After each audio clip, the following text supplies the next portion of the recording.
मेरे YouTube channel math solution में आपका स्वागत है।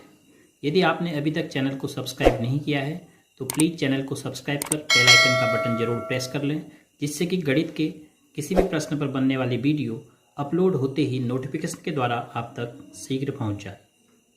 आज की ऑनलाइन कक्षा में कक्षा 7 के विद्यार्थियों का स्वागत है। प्यारे बच्चों, आज प्रश्नावली 8.3 के शेष बचे हुए प्रश्न संख्या 9, 10 और 11 को हल करने से पूर्व आपको यह बताया जा रहा है वीडियो के माध्यम से कि किस प्रकार हम साधारण ब्याज की गणना करते हैं और साधारण ब्याज क्या होता है।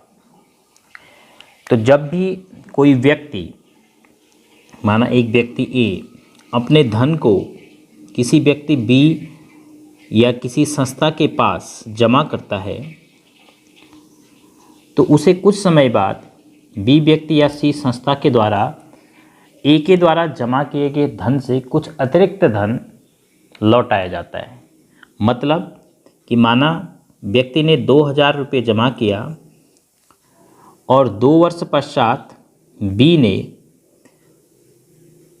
उसको 2000 की जगह 2500 रुपया वापस किया, तो जो 500 अतिरिक्त दिया गया ए को बी के द्वारा, यह कहलाता है साधारण ब्याज। तो इसी प्रकार व्यक्ति अपने धन को संस्था का मतलब बैंक में, डाकघर में या फिर किसी दूसरी ऐसी संस्था में जो आपको आपके धन के बदले आपको कुछ ब्याज के रूप में अतिरिक्त धनराशि देते हैं, जमा करता है। तो साधारण ब्याज के लिए एक प्रतिबंध होता है जिसे हम कहते हैं दर। वह किस प्रकार से दी होती है, जैसे दिया होगा 10% वार्षिक। इसका मतलब समझना है कि क्या कह रहा है। देखो, 10% वार्षिक साधारण ब्याज दिया जाएगा, माना ये कहा जा रहा है। तो इसका मतलब हुआ कि 10% पर सेंचुरी, पर 100, प्रतिशत का मतलब प्रति 100 रुपये पर 10 रुपया ब्याज दिया जाएगा। वार्षिक का मतलब एक वर्ष में। तो 10% वार्षिक का मतलब हुआ कि एक वर्ष में अगर आप धन जमा करोगे व्यक्ति के पास या संस्था के पास, तो एक वर्ष में 100 रुपये पर ब्याज जो मिलेगा वो मिलेगा 10 रुपया। एक व्यक्ति ए किसी संस्था बी के पास माना धन जमा करता है, तो एक एग्जाम्पल के तौर पे समझते हैं कि माना जमा किया गया धन 3000 रुपया है और बी के द्वारा कंडीशन ये रखेगी कि आपको जो साधारण ब्याज मिलेगा वह मिलेगा 20% वार्षिक।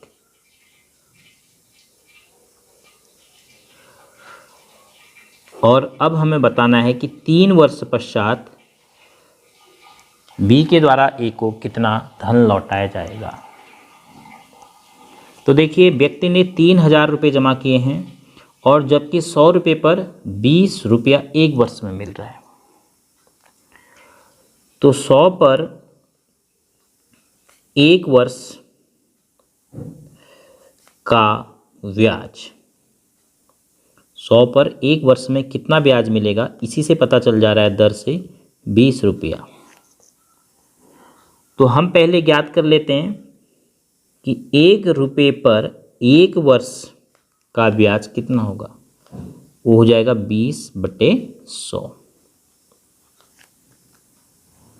अब हमें 3000 पर ज्ञात करना है, तो 3000 पर एक वर्ष का ब्याज क्या हो जाएगा, 20/100 गुणा 3000। अभी हम इसको सरल नहीं कर रहे हैं। तो अब 3000 पर एक वर्ष की जगह अगर हम 3 वर्ष का साधारण ब्याज निकालेंगे तो क्या करेंगे, एक वर्ष का ये है तो फिर 3 से गुणा करेंगे क्योंकि ज़्यादा वर्ष के लिए ज़्यादा साधारण ब्याज होगा। तो 20/100 गुणा 3000 गुणा 3। तो देखो, हमें जो ब्याज मिला जिसे हम साधारण ब्याज कह रहे हैं, वह कैसे प्राप्त हुआ। हमने 20/100 को 3000 से फिर उसको 3 से गुणा किया। तो अंश में हमारे पास 3 चीज़ें हैं। एक है 3000 गुणा 20 गुणा 3। आप इनको आगे पीछे गुणा कर सकते हैं क्योंकि गुणन क्रिया के लिए क्रमबेल में नियम लागू होता है संख्याओं पर। और तीनों के बट्टे में 100 लिख सकते हैं क्योंकि इसके बट्टे में भी 1 है, इसके बट्टे में भी 1 है। 100 1 का 100 1 का 100। तो अब जो ये जमा धन है इसे कहते हैं, इस जमा धन का नाम कहते हैं मूलधन। तो 3000 की जगह मैं लिख दे रहा हूँ मूलधन। और 20% वार्षिक जो आपको 20 मिला है, यह साधारण ब्याज का प्रतिबंध है कि किस आधार पर साधारण ब्याज दिया जाएगा, किस दर से, किस रेट से। इसे कहते हैं साधारण ब्याज का रेट। तो साधारण ब्याज की दर 20 और उसके बाद कितने समय तक पैसा जमा हुआ है, 3 वर्ष तक। तो 3 वर्ष को हम कहेंगे समय बट्टे 100। तो साधारण ब्याज निकालने के लिए हमने क्या क्या गुणा किया, हमने मूलधन को, दर को, समय को गुणा करके 100 से भाग दिया। तो इस सूत्र का आप सीधे भी इस्तेमाल कर सकते हैं, साधारण ब्याज बराबर मूलधन गुणा दर गुणा समय बट्टे 100। और क्यों ऐसा कर रहे हैं ये मैंने आपको साधारण ब्याज के आधार से शुरू करते हुए बताया कि साधारण ब्याज का मतलब क्या होता है।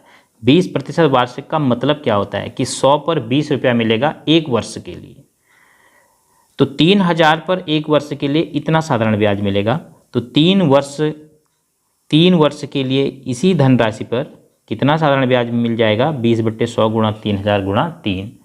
तो इसको हम क्या क्या कहते हैं, धनराशि को 3000 को क्या कहते हैं, 20% को क्या कहते हैं, 3 वर्ष को क्या कहते हैं, तो उसको हमने नोट कर लिया। 3000 को हम कहते हैं मूलधन, जो धन जमा किया जाता है, जो उधार लिया जाता है। ए ने बी के पास जमा किया तो ए की तरफ से जमा हो गया और बी के ऊपर ये उधार हो गया।